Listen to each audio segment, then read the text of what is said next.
Hey, Mike here. I just wanted to let you know that you can listen to Dark Poutine early and ad-free on Amazon Music, included with Prime.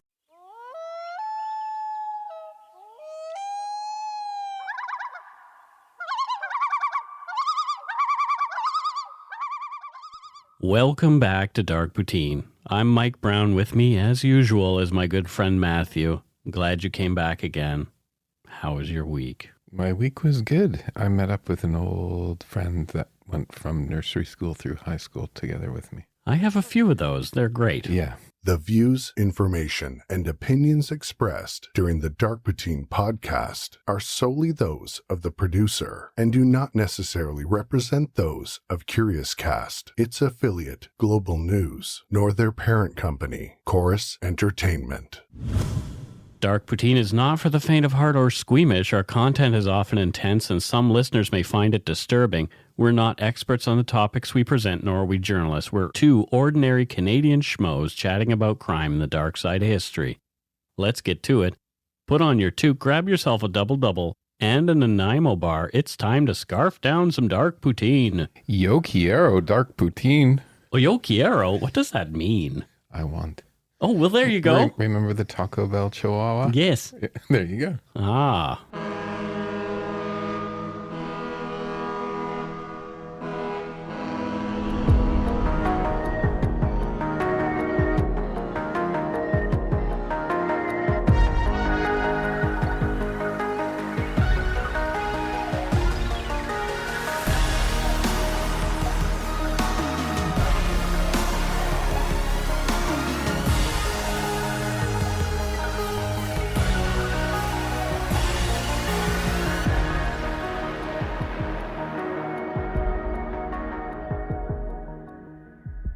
RCMP officers arrived at the Blackman family residence on Spuraway Avenue in Coquitlam, BC's Ranch Park subdivision in the early morning hours of January 18, 1983.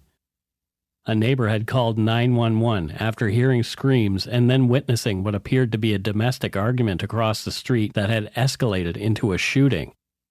Inside the eerily silent home, as the cold winter rain fell, the responding officers found a horrific and bloody scene. 6 members of the Blackman family were dead. The deceased were Richard Blackman, 50, his wife Irene Blackman, 49, their daughter, Roberta Lynn Davies, 28, Roberta's husband, John Iowerth Davies, 39, Karen Dale Rhodes, 25, another of the Blackman's daughters, and the youngest of the Blackman children, 16-year-old son Rick Blackman, Jr. Outside the home, police had detained a young man, 22-year-old Bruce Alfred Blackman, another of Irene and Richard's sons. Bruce had been picked up as police arrived and was acting bizarrely. He was telling the RCMP officers that he was the Antichrist and that the world was going to end on January 31st. You are listening to Dark Poutine, episode 185, She Told Me To, the Blackman family tragedy. The research for this episode comes from many of the usual sources, news articles and court documents. However, the descriptions of the crime scene come from the only book I could find on the case, A Voice Out of Nowhere by Janice Hawley Booth. It was a neighbor, Ed Field, who'd lived across the street from the Blackman Spanish-style house, who had called 911. An early riser at around 5:30 a.m., Field heard screaming coming from somewhere outside. Looking out the window, Mr. Field noticed all the lights were on in the house across the street. He then noticed one man chasing another across the lawn. The pursuer had something in his hand, but Field could not determine what it was due to distance and darkness. Ed went back to his morning cup of tea, trying to mind his own business, thinking it had to be just some drunken argument. The family that lived in the home, the Blackmans, were a fairly large clan. It was hard to keep track of them all. A few minutes later, Ed was startled when he heard more screams. This time it was a woman's voice. It sounded like she was pleading to someone. Ed looked out the window again in time to hear 2 loud bangs. He saw the person being chased, maybe a woman, fall to the ground. The person who'd been pursuing her dragged the other person across the driveway and into the open garage. The garage door was closed soon after the pair entered. That's when Ed called the cops. It was 5:48 a.m. The RCMP pulled onto Spuraway Avenue and stopped just down the street from the Blackman's house at 5:55 a.m. A young man in a leather jacket, blue jeans, and wearing a headband staggered out of the darkness toward him, coming from the direction in which they were headed. The police officers spoke with the young man, who was evasive with them, saying he'd been at the elementary school just up the street, but that didn't make any sense at all. While one officer stayed with the young man, two others walked cautiously up the street toward the Blackman's home. Field came outside and explained to the officers what he had seen, and although he could not say for sure who it was, the man detained by the officer down the street was the man who Ed had seen chasing the man and then pursuing a woman who'd fallen and then been dragged into the garage. The young man seemed disoriented. He had blood on his shirt. He handed the officer his wallet. His ID indicated his name was Bruce Alfred Blackman. He was 22 years old. According to Janice Holly Booth's book, A Voice Out of Nowhere, when the RCMP constable asked the young man what had happened, he said, quote, "I can't remember. I'm possessed by the devil. I'm the Antichrist. And on the 31st, it's all over, man. The world's gonna end. The Big Bang. I'm possessed. My family is possessed. You're dead. I'm dead." End quote. Up the street before entering the residence, the responding RCMP officers peered through a garage window. On the floor, halfway through a door leading from the garage into the house, was a body of what appeared to be a woman, lying face down. She was not moving. The officers called for backup and then entered the house, guns drawn. Inside, the police officers found evidence of a bloody altercation in numerous rooms. It was something none of them had ever seen before or since. There was a .22 caliber rifle on the stairs of the split-level home. Another .22 was later found outside on the lawn. The kitchen was awash in blood, but there was no one in that room. It appeared that whatever had happened seemed to have started there, and blood trails led away from the kitchen. Just inside the home, in the main hallway, a man lay on his side. He was alive, but barely, and he had bled a lot. He appeared to be gravely injured. The officers called for paramedics. The ambulance arrived only minutes later, and 3 minutes after that, the man died. He'd bled out and had been unable to say a word before he expired. The bodies of two other males, a middle-aged man lying face up and what appeared to be a teenager lying face down, were dead in pools of blood in the basement near a pool table. Inside the master bedroom, in another pool of blood, was the body of a middle-aged woman laying on her back. Her eyes were open, but she was not moving. She wore only socks and underwear, and her arms were raised above her shoulders. One arm lay across her face. The rest of the rooms in the house were clear. The officers then focused on the garage. They stepped gingerly over the body they'd seen through the window. The woman had an obvious gunshot wound to the head, and she was clearly dead. Inside the garage, between two vehicles, lay the body of a sixth person, a woman. Her jacket had been pulled up over her head. There was blood pooled beneath her. A bloody hammer sat on a workbench in the garage. The cop attending to Bruce Blackman had ushered the young man safely into the back seat of his police cruiser. On hearing of the bodies being found at the house, the officer read Bruce Blackman his rights, telling the young man he was being arrested for murder. They drove to the RCMP detachment office in Coquitlam. As Bruce was questioned, he made a disjointed confession.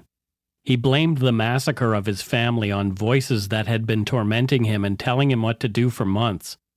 As Bruce was being interviewed, the IDENT team arrived at 2926 Spuraway Avenue to begin processing the crime scene.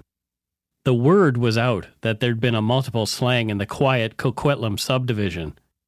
News media descended on the 2.5-year-old home, reporting that 6 people, all family, had been killed there, and the suspect, who police already had in custody, was a son of 2 of the victims.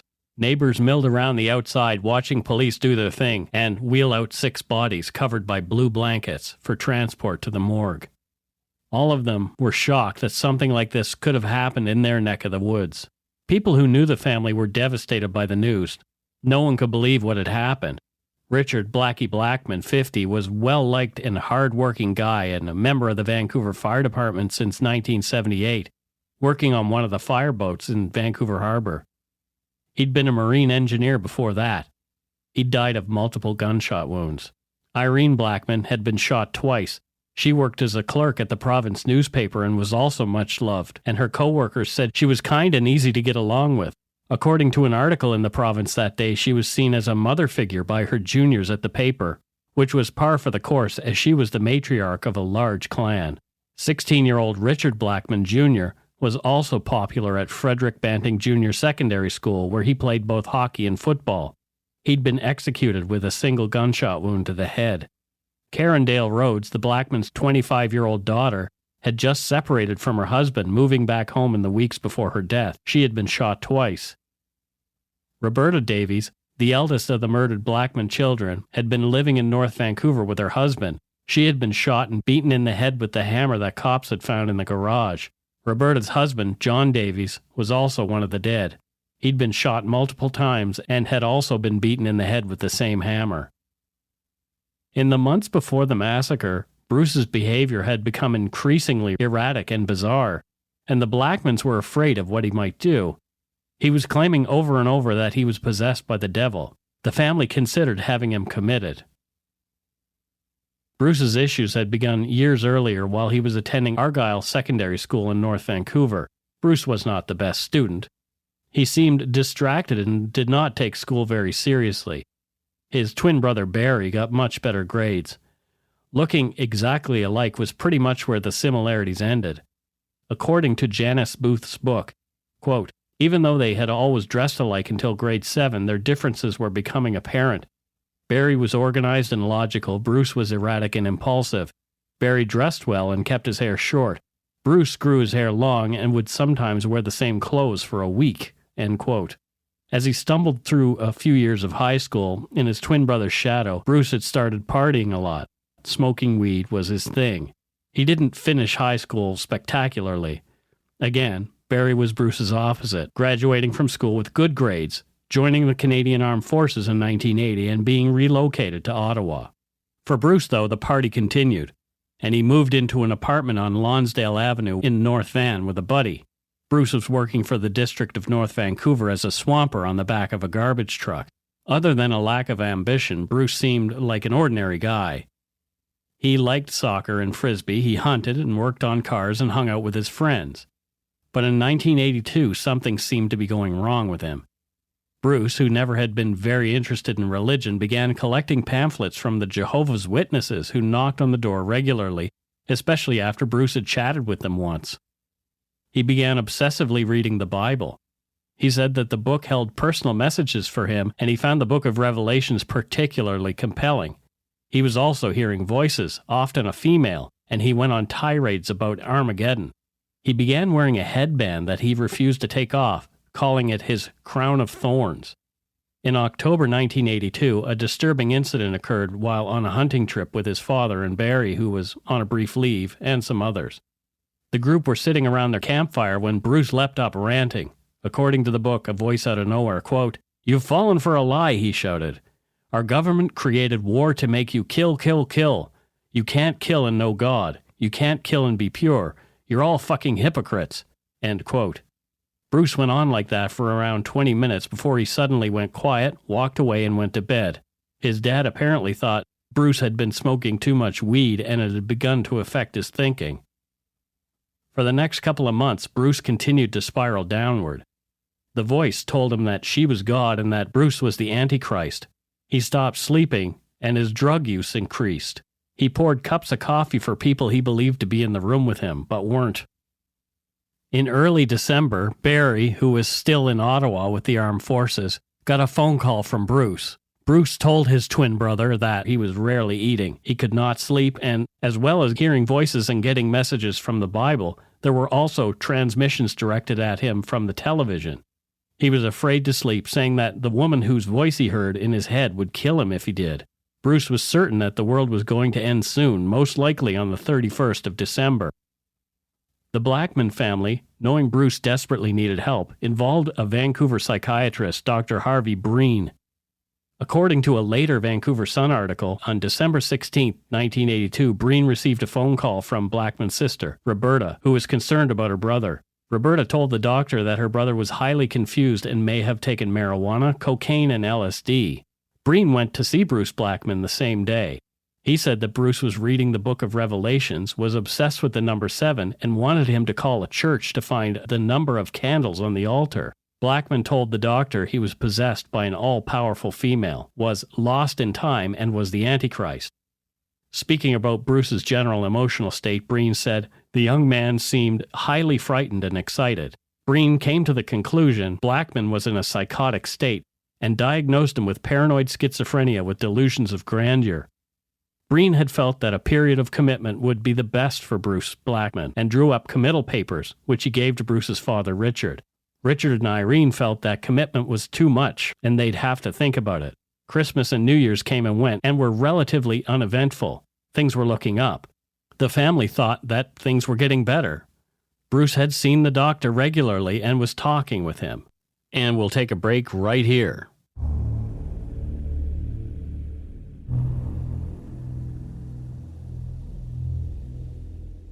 And we're back. What do you think of this story so far, Matthew? I know you haven't said anything yet. I'm keeping kind of quiet because I've had a lot of first-hand experience with this sort of situation. Not this particular case. Not this case and not as extreme, but I'll talk about it at the end. So, Right. I'm at this point, I'm just sort of like, I've been there, and this wanting not to commit somebody is, it's not going to go well. Bruce had moved back in with his family and seemed to have turned a corner. He had finally been accepted to take a millwrights course at Selkirk Community College in Nelson. He had applied a year before and had seemed excited when he learned of his enrollment. On the 10th of January, Bruce quit his job and said goodbye to his co-workers. He went by his former roommate's place to pick up some of his clothes and said he was feeling better about life, like things were turning around. He told his former roomie that his dad would come by soon and pick up the rest of his stuff. Bruce went to Nelson on January 16th, but possibly due to the stress of the move, he decompensated quickly, and the voices became extremely loud again. And after only one day, he headed back down the highway for home. On the afternoon of January 17th, Bruce arrived at his family's home in quite a state. They were surprised to see him. He was clearly in crisis. According to Janice Booth's book, Bruce later said that the voices were loud that night. The most prominent female voice said, quote, "The gateway is narrowing. You are time. You are the angel. You must liberate your family." End quote. Bruce knew he had to act. While the family ate dinner upstairs, Bruce was in the basement loading the two .22 caliber rifles he would later use to kill them. They had no clue what he was up to down there. That evening, Richard Blackman talked to Bruce's psychiatrist again. Mr. Blackman told Dr. Breen that Bruce had taken a turn for the worse. Blackman said that his son wasn't eating, sleeping, or bathing properly. Again, the doctor implored Mr. Blackman to bring his son to Royal Columbia in New Westminster for immediate commitment. Mr. Blackman said that he thought that was an overreaction, and that he could handle Bruce until the morning. Richard Blackman stayed awake, and the rest of the family went to bed. At 2:30 a.m., Bruce, who'd been napping on the couch, was up, ranting, Bible in hand. Bruce calmed down after a half hour or so and went back to the couch where he'd been sleeping. At 4:45 a.m., Roberta Davies' phone rang. It was her brother Bruce. Before hanging up, Bruce told her that he had a knife and that something was going to happen. At 4:49, Roberta called Dr. Breen and woke him. Breen told Roberta to call the police right away. Roberta told the doctor that she'd rather handle it herself and told Breen that she and her husband were heading out to Coquitlam right away to deal with Bruce. Roberta and John hopped into their car and raced down the highway toward Coquitlam. Police surmised that Bruce had already killed the other 4 members of his family before Roberta and John had arrived. It had been Roberta and John who Ed Field had seen being pursued outside the Blackmans' home by Bruce. Bruce's roommate, 24-year-old Terry Vermeulen, spoke to the province newspaper about Bruce Blackman. Quote, Vermeulen said Blackman was a pretty ordinary guy. He liked cars, girls, and partying. He'd go for a few beers, but if anything, he didn't drink that much. He'd smoke a little pot sometimes, but there were never any hard drugs. Then about 2 months ago, he started interpreting the Bible. He wanted to talk to me about messages he thought were in it for him. he would see messages, subliminal messages in many things. We'd be sitting around watching television and he'd see something in a show that he thought was a message." End quote. On hearing about the killings, Barry Blackman flew home from Ottawa, and his sister, Kathy Wiley, 26, came home from Quesnel. Bruce Alfred Blackman was charged with 6 counts of murder in the deaths of his family and remanded for psychiatric evaluation. In February of 1983, Bruce was found unfit to stand trial. He was too sick to properly answer the charges against him, but in April, after treatment and lots of antipsychotic medication, Bruce was deemed fit to go to trial, and his next court appearance was booked for May. But the preliminary hearing was waived in favor of going directly to trial. Bruce did not want the press in the courtroom for his trial, which began in November of 1983. His request was not granted. Bruce Blackman, eyes downcast, pleaded not guilty to each of the 6 murder charges. The judge, Justice Lloyd Mackenzie, told the jury that the only issue to be determined by this trial was Bruce Alfred Blackman's sanity at the time of the slayings. After his brief trial, at which psychiatrists were the predominant witnesses, the consideration of Bruce Blackman's sanity or lack of it when he killed his family was given to the jury to decide. From a CP article published on November 5, 1983, quote, "The jurors took 40 minutes yesterday to conclude that Blackman was incapable of understanding the nature of his actions or knowing it was wrong when he shot and bludgeoned his parents, 1 brother, 2 sisters, and a brother-in-law. During the first-degree murder trial, the court was told of Blackman's psychotic, tortured mind. He believed he was possessed and felt he had to prevent the end of the world by killing his family. Because of the unusual nature of the case, the Crown and defense set aside the adversarial system and both put up the defense of insanity. Blackman was ordered kept in strict custody at the Forensic Psychiatric Institute in Coquitlam. Blackman, now 23, smiled when the verdict was handed down. Mr. Justice Lloyd Mackenzie said in an address to the jury before its deliberations that Blackman suffered a grave mental disturbance that caused his totally outrageous actions. The case was described by defense lawyer Richard Levinson as a bizarre tragedy. In testimony during the trial, Dr. Philip Adelman, a psychiatrist, testified that Blackman was not capable of appreciating the nature of his actions. Adelman, who treated Blackman after the killing, said the young accused suffered from a severe disease of the mind and was given antipsychotic medication. Adelman also offered details of Blackman's Bible-based delusions, including a belief that he had to kill his family to save the world." End quote. Bruce Blackman changed his name in 1988. Although easy to find, I thought it was best to give him his privacy. After 8 years in Riverview, the psychiatric institution in Coquitlam, Bruce was given a conditional discharge in August of 1991, provided he meets certain conditions. From court documents, he was to be subject to direction and supervision of the program director and a legal nominee who would make determinations about Bruce's treatment and housing. He was to reside at the Forensic Psychiatric Institute or at such a place operated by the Forensic Psychiatric Commission as deemed appropriate. He was to remain at the place of residence for the purposes of treatment or rehabilitation as directed. He was to take medication and treatment as may be prescribed. He was not to acquire, possess, or use any firearm or offensive weapon. He was to keep the peace and be of good behavior and refrain from the use of alcohol or unprescribed drugs. He was to present himself before the Order and Council Review Board, which is a review board succeeded in law when required. Bruce was released from the hospital in 1995 with similar conditions. Bruce has always maintained that he feels terrible about what happened all those years ago and no doubt misses his family.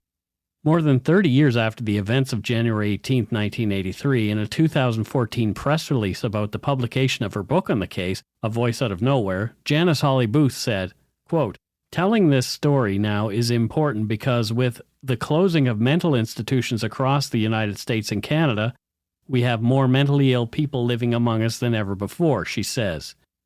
According to recent research by the New York Times and Mother Jones, mass murders committed by those who are severely mentally ill and untreated are on the rise.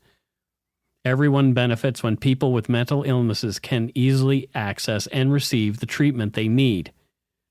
Without an effective mental health care system in place, Booth asserts that the next Sandy Hook is right around the corner and there is no way to predict when or where it will happen. We might as well brace for it, she says, because it's coming. End quote. But does that quote above really give people suffering from mental illness a fair shake? I don't think it does. Just doesn't feel right to me. According to a 2011 study titled Violence and Schizophrenia by Heidi J. Waring and William T. Carpenter, quote, in public perception, schizophrenia is often associated with violence. This view is reinforced each time there are media reports of violent acts by purported mentally ill persons. There has been inadequate scientific attention to this domain of pathology, especially in therapeutic development. Persons with schizophrenia are undoubtedly at risk of becoming victims of violence in the community settings, with risks up to 14 times the rate of being victimized compared with being arrested as a perpetrator. Although persons with schizophrenia are more likely to be the victims of violence than to perpetrate violence, the majority of literature published since 1990 regarding violence and severe mental illness has focused on perpetration rather than victimization. There have been more recent studies in regard to violence in schizophrenic individuals. A 2019 paper in the American Journal of Psychiatry titled Correlates of Future Violence in People Being Treated for Schizophrenia said that a total of 1,435 individuals with schizophrenia who had participated in the National Institute of Mental Health's clinical antipsychotic trials of intervention of effectiveness study were followed for 18 months after their initial treatment for the disease. 77 participants, 5.4%, reported engaging in injurious violence during follow-up, and 119, 8.3%, reported engaging in exclusively non-injurious violence. Schizophrenia affects only 1% of the population and seems to be wildly misunderstood. It is the fourth leading cause of disability in developed countries among peoples ages 15 to 44. Of those people afflicted, only 10% of people with schizophrenia will engage in violence during their lifetime. Media coverage of catastrophic violence by people thought to have psychiatric disorders raises public alarm and stigmatizes patients. Much of the media coverage fails to acknowledge that serious violence by people diagnosed with mental illness is rare and that psychiatric patients are more often victims of violence than the perpetrators. The alarmist quality of this reporting notwithstanding, mental health providers have a responsibility to reduce the risk of violence to the extent that it is possible through appropriate care. On the site healthlinkbc.ca, I found schizophrenia, warning signs of violence. Along with BC-specific resources and places to contact for help, they provide the following information. While most people with schizophrenia are not violent, violence is one of the reasons someone who has schizophrenia may need hospitalization. It is a way to protect the person or those around him or her until the delusions or hallucinations often associated with the violence pass. Common signs that can indicate someone with schizophrenia may become violent include talking about violence, especially when directed toward specific people or groups of people, such as past coworkers or places such as churches or government buildings. Talking, writing, or drawing about death and violence. Having unexplained mood changes or behaving aggressively or violently. Aggressive acts may include teasing and taunting other people by calling them names, threatening, making fun of, or playing mind games with other people, or making threatening phone calls. Buying or talking about having weapons or other means such as poisons that could kill or hurt people. Not taking responsibility for his or her actions, saying that the actions are justified because of how he or she has been treated. Drinking alcohol or using illegal drugs more frequently. Increased fears of other people, paranoia. Telling someone that he or she hears voices telling him or her to hurt or kill another person. As well as other links to learn more about this case, in our show notes you'll find a link from heretohelp.bc.ca titled, Someone I Love Has Been Diagnosed with Schizophrenia. How Can I Help? Some of the tips they give are: educate yourself. Listen. Use empathy, not arguments. Don't take it personally. Take care of yourself too. Maintain your social network. Encourage your loved one to keep up with their treatment and recovery plan. And finally, take action if you think you or your loved one is in danger. And that's it for Dark Poutine episode 185, She Told Me To, the Blackman family tragedy. And what are your thoughts on this story, Matthew? Well, the first thing is I'm glad you called it tragedy in the title instead of a crime or something like that. Right, because it's not. It's not. And, you know, I've had a lot of experience with two people in my life who've suffered from this brain disease, and they're finding out there's more. It's actually a brain disease, as opposed to something psychological. Yeah, it is actually organic or biological, and chemicals and all that stuff in your head. And I didn't really want to interrupt the flow of this story, right?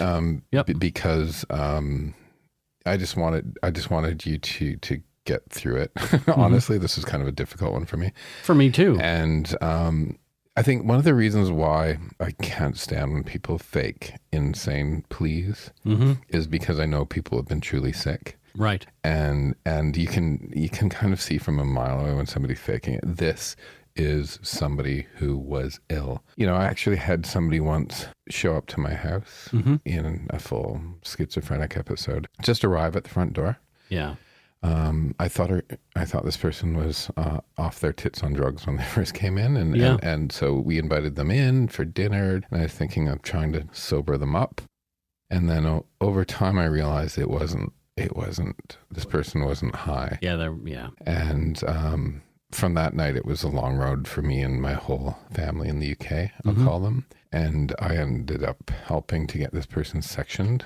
Yep. Which means like put into committed against their will. Like we literally had to get police and everybody to do it because I honestly thought they are going to hurt themselves or somebody else. And then of course we thought it would be like, a few weeks, get back on the proper meds, and it ended up being months and months and months and months. Oftentimes it is like that. And so, Justin and I had to get their mail routed to us, pay their bills because we wanted this person to come, like their mortgage, their electricity, because we wanted their house to be ready when they came out, not like everything fall apart. Yeah. Right. So, so that was a big responsibility. And I think that experience, I became friends with the guy. I mean, we were kind of a different person. And it was sort of like, those two dogs on Bugs Bunny, like Butch and the little one? Yeah, I was always the little one. We were kind of like that, like so different, right? And this boy, he was a big boy. He was like 300 and something pounds, right? And I guess I took on the role, not through a program or anything, just to be his sane buddy. Yeah, sure. Where I realized he was... he didn't have a job. He'd been in jail for 5 years because he lit his bed on fire to get rid of the devils. Oh, no. And burnt down an entire apartment block in the UK. Yeah. And so I kind of just checked in on him twice a week to make sure he's okay. I was making sure he was getting his regular injections, so making sure the documentation was there from the nurse, because it was famously people wouldn't just show up sometimes. Right. I went to court with him a few times. So I'd, show up to his place, sometimes bring him groceries because he couldn't work. Sometimes people actually need a little extra help. Yeah, and I went to court twice. Once he was going to maybe be kicked out of social housing. And I had to go and I spoke to the judge. It wasn't like a big court. Like it was, the judge was in a room with us, right? Yeah. And I said, listen, he's in the social housing because of his illness. His illness is making him yell at the walls. So to kick him out because of his illness, because he's in social housing, it's a really weird catch-22. And I said, I know the neighbors get annoyed. I'm putting a little tape thing on his stereo so he can't turn it up. And I actually proved to the judge that the nurse that was supposed to be arriving, the system wasn't working and wasn't getting the meds when he needed to. And then plus, once he was, the police had him as a witness, and there's a little bit of a funny story here. Do you want to hear the funny story? Sure. So we go to court, and he's supposedly a witness, and I'm waiting with him. A witness for what? He said that this one guy who's a well-known drug dealer in London tried to break into his house. Okay. And the police really wanted to nab this guy, and Rob didn't tell me like what had happened. He's like, oh, the police want me. Can you just be in court? Do you want me to go? So I go. And then up comes CCTV footage of this guy, big boy, chasing this guy with like a 10-inch knife on like mid-morning on a Wednesday through a shopping mall. No. And as we leave, and eventually the court decided he was not of sound mind to be a witness, right? Yeah. And as we're leaving, my friend goes, that CCTV didn't really look good at all. And I'm expecting him to go, I looked awful, crazy. Yeah.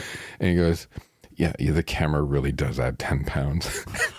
And I looked at him, he looked at me, and he realized what he said. We both started dying, like howling with laughter outside of the court. I've had experiences with that stuff too. One of my girlfriends, her mom was diagnosed paranoid schizophrenic and would think that people were sending messages through the walls or leaving gifts for her on various doorsteps and things like that. She would see things and she thought, oh, somebody has left that there for me and it has a specific message. So she would pick it up and bring it home. Yeah. It was very scary. Yeah. But I never saw her violent, ever, not once. Yeah. But yeah, I mean, even myself ended up, having a bit of a break from reality in my early 20s and had to spend some time in the hospital. So Yeah. And I'm glad you didn't name this guy. I know he's changed his name. Mm-hmm. And for people out there that might know him or, because we're in BC, right? I'm pretty sure he lives here in Surrey. Yeah, just give the guy a fucking break. He was really sick, right? He's not He feels terrible about what he did. Yeah. And I feel for him because I can't say they should have, would have, could have, but I've been there. And this is the thing. And this is the crux, I think, of this whole story is we want to be really careful blaming his parents for I don't want to do that because they're gone now. But I'm just like, from what I've seen in my experience, and they didn't know. And I'm just like, you're telling the story. And I'm like, no, because you can see it coming. Yeah. And it's not you should have, it's from the heart. Oh my God, you should have. Right. So that's what I mean by it. Yeah. So it's not, we're not blaming them. We're not saying they made the wrong decision. No. Because 9 times out of 10 or 99 times out of 100, the right decision is the decisions that they made. And this shit's hard, man. Yep. This shit is hard. Yep. Right. Richard Blackman was going to bring him in the next day. Yeah. Just didn't want to do it that evening. Yeah. So yeah, it's very sad. And you don't know. You just don't know. No. On to voicemails. If you're so inclined, you can leave us a message at 1-877-327-5786 or 1-877-DARK-PTN. We would love to hear from you. Let's only hear nice people today. Hey, Mike and Matt. This is Alexandra from Ontario. I'm just calling to add to the conversation about the Criminal Injuries Compensation Board that it was in today's episode. I've represented clients in front of the board applying for benefits, and it's not a very generous system, but what it does do is it helps compensate victims for out-of-pocket expenses such as counseling and other things related to their medical care following a criminal act perpetrated upon them. And I really think this board and the benefits are very essential because sometimes you can't pursue the criminal for compensation. Either they don't have the funds or they're unknown. And so it is a good thing. And it's not an incredibly generous program. So for those who are fiscally concerned, it's not something that takes a big bite out of taxpayers' dollars. At least that's my humble opinion. And again, I love the show. Love you guys so much. I love how it's so focused on the victims. And so that's just my 2 cents. Anyways, thanks. Have a great day and look forward to the next 100 episodes. Bye. Well, there you go. So I love it when people call with more information that is pertinent to something that we were confused about. Yeah, that was helpful because I'd never heard of it before. Mm-hmm. And it just needed to sink in, and hearing that actually helps me understand a little bit more of what it's for and what it does. So thanks for calling. Alexandra, do you know that Leonard Cohen song? Where he sings about Alexandra. It's a beautiful song. Mm-hmm. Listen to that song, Alexandra. It's cool. It's very good. I love Leonard Cohen. We tried to listen to another one, and it was a guy named Daniel from Ontario on a lawnmower, and it was hilarious. But we just couldn't play because we couldn't hear him well enough. Yeah. So, but I love that he fucking called from a lawnmower. Thanks for calling from your Daniel. lawnmower, Daniel. Can you come do some gardening for me? Exactly. Hi, Mike. Hi, Matt. I'm going off script, so please bear with me. I'm a longtime listener. My name is Emily. I'm from Prince George. Longtime listener, first-time caller, and a slightly new member of the Yumber Yard. I just wanted to call because I just listened to the Renfrew County Rampage podcast, and I heard that you guys didn't get any messages. So I wanted to call and send you a little message, just saying that I appreciate that the podcast is around. I appreciate both you and Matt as host and co-host and as people. You guys are amazing. And Matt has the smoothest voice ever. It's so soothing to listen to him, especially when I'm at work, which I am right now. Also, I work at a dog kennel. So if Steve ever needs a place to stay in Prince George, call me up. I will always make a room for Steve. Thank you so much. Have a great day and shit in your hat. Bye. Well, there you go. Thank you so much. She was referring to the Renfrew County Rampage 180, episode 180. And yeah, that guy was a turd. But yeah, nobody called us. Yeah, that week. And we were feeling blue. We were feeling blue. Thank you from Prince George. Yeah. So one of the new princes is named Prince George, isn't he? I do believe. So what if he ends up being like a total cockknocker and like everyone's embarrassed to be from like Prince George because everyone starts thinking it's that Prince George? I don't know. There is Prince Albert, right? I'm from Prince Albert. Oh, that must have hurt. Have you ever been up to Prince George? I have. Is it nice? I have been to Prince George. Oh. No, it's not bad. Is there like a lot of natural beauty around there? There is, and yeah. I haven't spent a lot of time there. I've driven through, but I've not been there. Okay. So I can't really give a good assessment of what Prince George is like. Actually, a friend of mine started a rehab facility up there. Oh, great. Yeah. Yeah, that's kind of cool. Put down the money to do it. Yeah. My friend Art, mm-hmm. I have a number of friends named Art, which is interesting, but one of my friends named Art lives in Indaco, British Columbia. Oh, so not my Art. Not your Art. Not Art with the pickles. No, not Art with the pickles. Okay. This is Art with the pigs. And with the Susie. Yeah. No, this friend named Art has pigs. Okay. He has like a farm up in Indaco. So Indaco. How many pigs does he have? I don't know. If you draw an X through British Columbia from corner to corner, right? He lives essentially right in the middle where the X crosses. Okay. Yeah. So X marks the pig. X marks the spot. But anyway, yeah. So thank you for calling from Prince George. We do appreciate it. And thanks for the offer of me bringing Steve all the way up for a kennel. Right. Here's another voicemail. Hi, guys. This is Angela from Keswick, Ontario. So I'm just about 45 minutes north of Toronto. Following Mike's suggestion there, and I'm going to start with hi. And basically nothing really exciting happens or crimey happens to me, but I do have a small little kind of story that was actually told to me by one of my ex-husband's friends. My ex-husband grew up in Scarborough, and his friend Mike, who I've actually met and went to a few concerts with, he was waiting at the bus stop down in Scarborough. And one night when he was waiting there, a gentleman pulled over and told him, "Hey, you know the bus stops aren't really that safe these days. Get in and I'll take you home." Later he found out after everything unveiled and the man's picture was on the TV that the man that told my friend Mike to stay away from the bus stops that man was Paul Bernardo.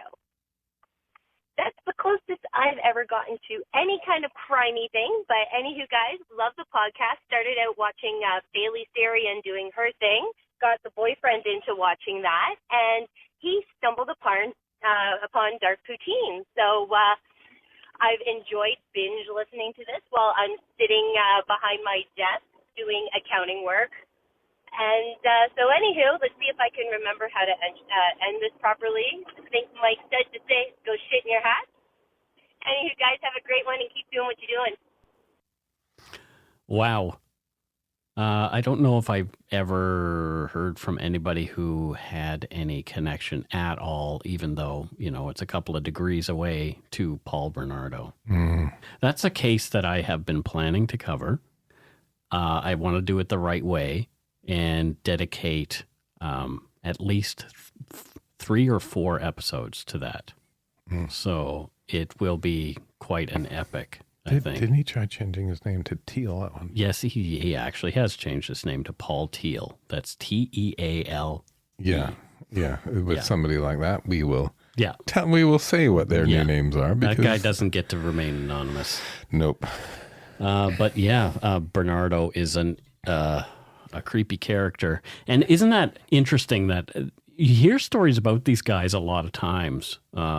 They'll say, well, like Ted Bundy said to Anne Rule, hey, you never know who's out there, right? It's you, Ted. It was you. Crazy. Yeah. So again, if you want to leave us a voicemail, we would love if you did that. You can leave us one at 1-877-327-5786 or 1-877-DARK-PTN. PTN. And again, we'd love to hear from you regardless, even if it's just to say hi and to tell us to go shit in our hats.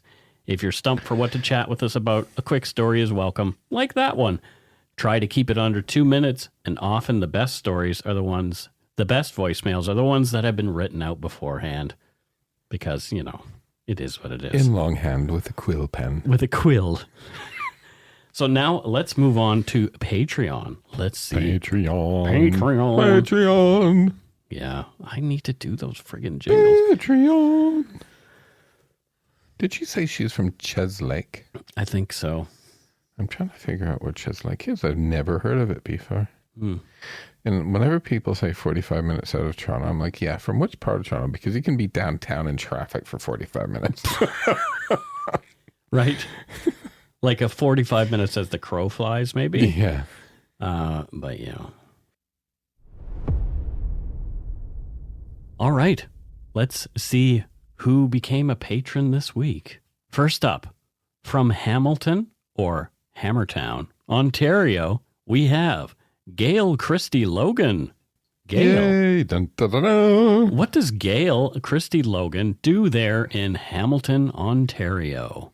Well, I went to college in Hamilton, Ontario. Oh, did you? What did you take in college in Hamilton? Advertising and marketing. Surprise. Yeah. And I used to live on Grant Street. I was talking to somebody in the younger. I used to live on Grant Street where the famous Grant Street Studios is. Mm-hmm. I didn't live in the studios. So I think she either is a music producer. Okay. Or a teacher at Slowhawk College, where I went to school. Okay. Or a steelworker. Well, there you go. Or a steelworker. Well, it was Steeltown. Yeah. Thank you, Gail Christie Logan. People shit on Hamilton. I don't. But there's actually the escarpment there. It has a lot to offer. I've been to Hamilton a few times. People are always mean to it, and I kind of get punchy. Yeah. Next up, from Kyle, Texas, we have Mama Bear. Mama Bear. Mama Bear, as opposed to Papa Bear or Baby Bear. But Mama Bear, what does Mama Bear do there in Texas except rifle through garbage and get brainworms? I think Mama Bear has a bear sanctuary, and that's why she calls herself Mama Bear. She's like the Carol Baskin of bears. No, but except not bonkers. Yeah. Are there bears in Texas? Probably. Don't they have a bear on their flag? No, that's California. Okay. Yeah. California, Texas, same state. Same thing. It's kind of like you couldn't get 2 different states. Could you? Well, no. No, you probably couldn't. No. Yeah. Just want to be sure that we're saying that. Maine. Yeah. Maine and Texas, very different. Yeah, that's true. Yeah. Yeah. Yeah. Bangor. Yeah. Yeah. As opposed to Bangor. Banger. Anyway. So thank you, Mama Bear. Thanks, Mama Bear. And continue doing what you do there with your bear sanctuary. And all I think about is the Grizzly Man, the Werner Herzog movie. Don't ever listen to this tape. Don't ever listen. It is terrible. What you will hear. What was the movie called? Grizzly Man. You've never seen it? It's a documentary about this gentleman who went out and lived with grizzly bears for years and then eventually got eaten by one. Eaten. Yep. Why would I want to watch that? Well, you don't see it. It's a very interesting social commentary on people, and you learn a lot about denial. It's the river in Egypt. It's not a river in Egypt, not just. Anyway, so yeah, give that a try. Next up, we have Sarah, and Sarah, we're not really sure where Sarah is from because no shipping address, nothing. Ah. So where is Sarah from, Matthew? She is from the little village of Shirakawa-go in Japan. Wow. It's on the foot of Mount Hakusan. Okay. And, it's really, have you ever seen photos of this village? No. Picturesque, rolling rice fields and this beautiful river. Yeah. Traditional thatched roof farmhouses. Some of the houses are like 250 years old. Very nice. Yep. Well, that sounds like a really great place. What does Sarah do there? The traditional art of dyeing and weaving. Oh, traditional art of dyeing. I thought well, everybody kind of does that. No, dyeing as in I get it now. Yeah. Immediately I think, oh, wow. And she measures soba noodles as well, so they're like the same length. Ah, yeah. Soba noodles are yummy. I almost got us some today, and I went for the A&W instead. Did you post that horrible picture of the poutine? No, I will post it after we're done recording. But honestly, guys, I bring this poutine from A&W. It is horrible looking, and because we're called dark poutine, I felt like I let Mike and I down because it was so bad. Yeah. I'm not. I wouldn't say I'm a connoisseur of poutine, and I'm not fussy, but that was horrendous looking. Yeah, didn't taste. It did have squeaky curds, which is important. Didn't taste as bad as it looked. Mm-hmm. But first, before I forget, arigato, Sarah. Arigato, Sarah. Yes. Yeah. Anyway, let's move on. We're done talking about poutine. That was not good. We have another person who I'm not sure where she is from, and this is Melanie Priest. Hello, Melanie Priest from Colmar, France. Colmar, France. Bonjour, mademoiselle, or madame. Or you could actually put a little German accent on there as well. Oh, really? It's in the Alsace region, so it's like Alsatian. Right? Interesting. So close to Switzerland. Yeah, well, I used to drive down when I was in Frankfurt a few times, and I remember it's close to Strasbourg as well. And like this, these little villages with winding roads and I want to see Europe like that. And the what do you call those grape fields? The vineyards? Vineyards. Grape fields. The grape fields. The grape fields of Colmar. Matthew just had his homosexual card revoked because he didn't know what a vineyard was. The grape. Well, did we talk about Martha's Vineyard? No. Yes, we talked about Martha's Vineyard. Funny. Yeah, that was so funny. He thought it belonged to Martha Stewart. But a lot of people on the Umber Yard said, "Oh my God, I didn't know that. I thought it was owned by Martha Stewart." So I'm not the only person that thought that. No, you're not. And I'm so glad I can spread the wisdom. So what does Melanie Priest do there in France with a Germanic accent? Put it this way, she has purple feet. Well, there you go. So she stomps grapes. Stomping on the grapes. Yeah. Do you ever see that video of the news lady who falls in? The sound when she goes, and then she goes, well, when she falls off the stage? Yeah. And that oh, so I felt so bad and then she just squeals like an animal in pain. That's horrendous. Look at us, but we're laughing. Apparently she broke a rib or two. Yeah, that hurts. Serves her right. What? For doing? I don't know. I'm just kidding. So thank you, Melanie. Thanks, Melanie. In France. Keep stomping those grapes. Or should I say, merci beaucoup. Look at me. I'm very multicultural today. Yeah. Next up, we have Janine Stiles. And Janine is from Billings, Montana. Billings, Montana. Billings, Montana. I may or may not have driven through Montana, but very quickly because there was no speed limit. Is she related to Harry Styles? I don't know. She probably gets that all the time. I wouldn't doubt that. And why is it called Billings? Great question. Is it like a big accountancy office? Is there? I don't know. There are Billings in Ontario or Montana. Ontario? Well, Montario? Mike just had a bit Montana? I had a bit of a cardiovascular accident. Thank you so much. Okay. Well, there you go. And what does Janine do there in Billings? I think she's a bookkeeper because she's in Billings. Of course. Yeah. Yeah. Well, thanks, Janine.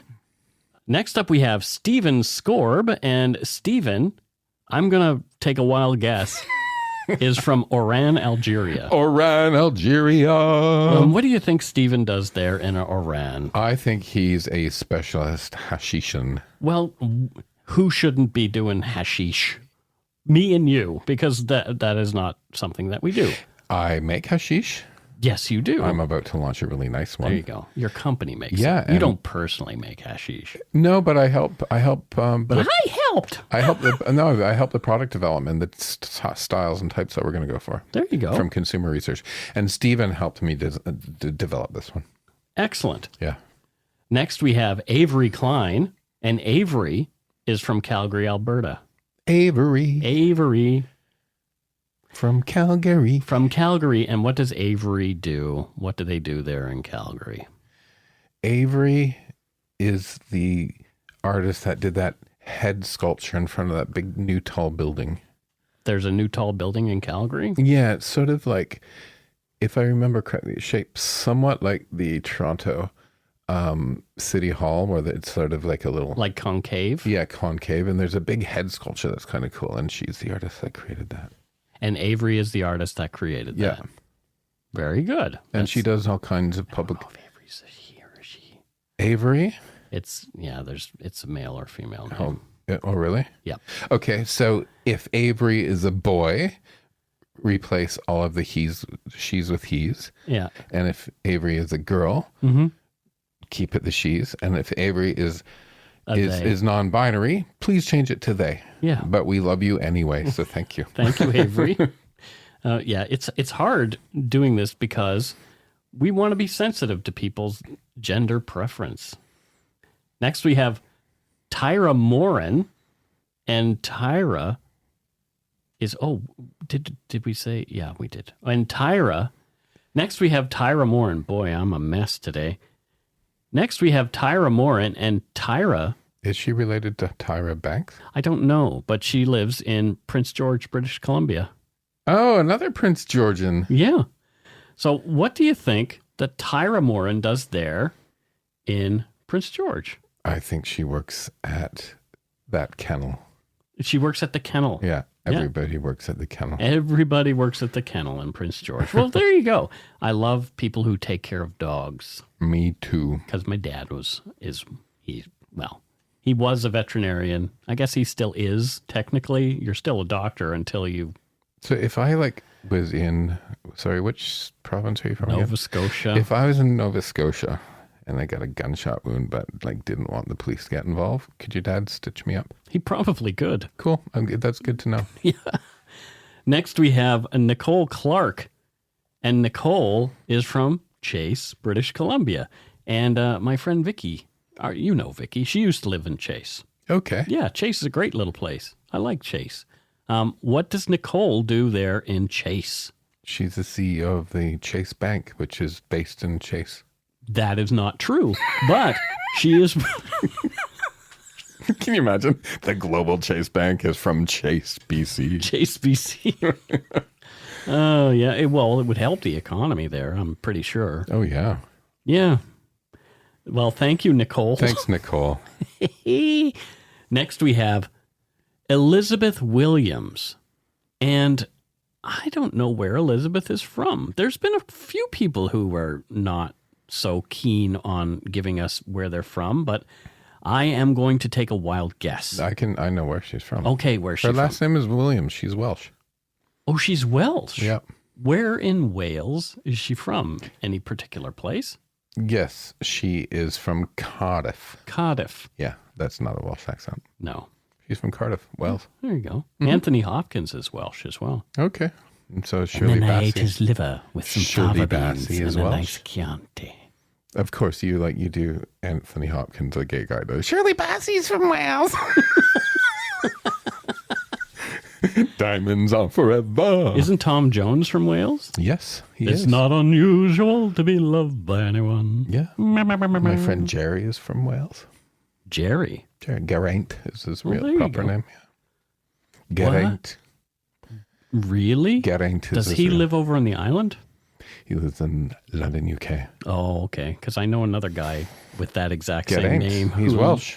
Who lives on the island. Hello, Welsh Geraint on the Hello, island. small world.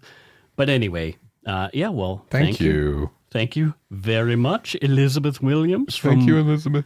from Wales. I So, think it's a Welsh name. what does I don't know. Is there a language? I guess there is a It Welsh. might be a Welsh name. It just happens like one of my best friends, closest friends, colleagues from London was Welsh, from Wales, and his last name was Williams. So I assume it's a Welsh name. I always make the joke in my head about Wales having a language like Yeah, you the whales. It's whale songs. Oh, you see, I'm terrible. Okay, next up from Fort McMurray, Alberta, Lisa Michelle. Fort Lisa. Mac. Yeah. What does Lisa do there in Fort Mac? She's a rig pig. Easy. What is a rig pig?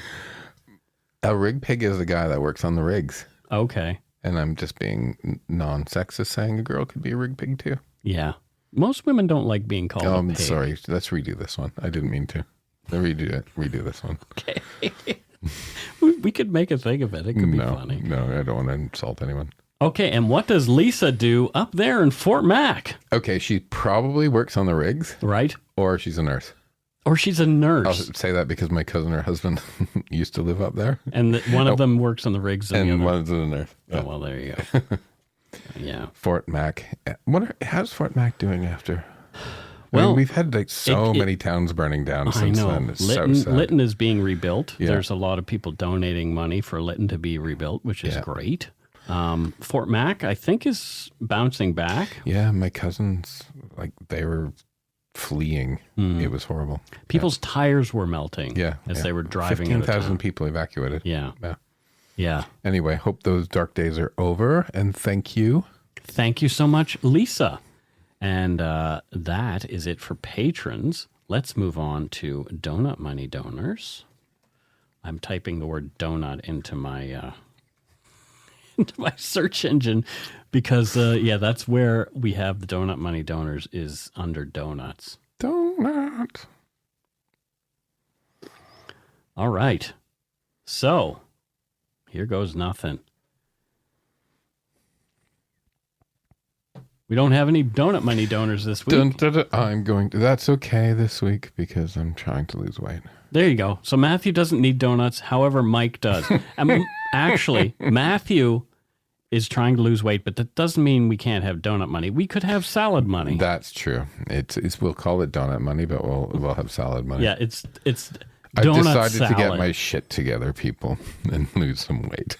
Matthew says he wants to lose weight. I am losing weight. Well, at least you have been. I was. You're melting away in front of me, Mike. Yeah, it just seems like it stopped for a while, and I'm a little frustrated.